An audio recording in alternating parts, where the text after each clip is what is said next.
Wala lang bagyo pero nakararanas pa rin ng mga pag-ulan sa iba't ibang bahagi ng Luzon ayon sa Pag-asa. Bunsod ito ng pinalakas na habagat na hinihila ng papalabas na bagyo. Sa dalampasigan ng Sitio Sogod sa Barangay Banokbok, Calaguas Island, malakas ang hampas ng alon, ngunit kinailangan ng bangkang ito na magtungo sa bayan ng Vinson sa Camarines Norte, kaya doble ingat sa paglalayag ang bangkero. Sa Igorot Park, Baguio City, Benguet, malakas ang buhos ng ulan kaya walang makapag-ikot para makapamasyal at ang mga biyahero kanya-kanyang silong muna para magpatila. Mataas rin ang tubig baha sa Purok 13 Baguio Bawang Road sa Baguio City, kaya ang mga motorista dahan-dahan sa pag-usad upang makaiwas sa sakuna. Isinisisi ng mga residente sa baradong drainage kaya mabagal ang paghupa ng tubig baha sa kalsada. Samantala, pabugso-bugsong lakas ng hangin at ulan ang nararanasan sa bahagi ng mataas na kahoy sa Batangas, habang sa Barangay Poblacion Sur sa Santa Maria, Ilocos Sur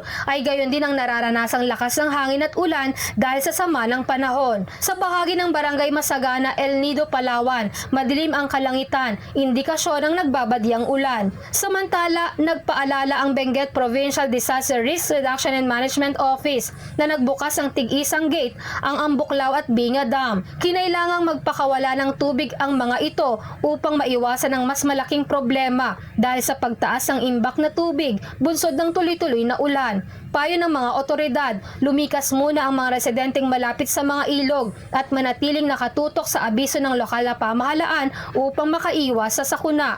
Lizel Nael, UNTV News and Rescue. Diyos ang aming sandigan, serbisyo publiko ang aming pinahahalagahan.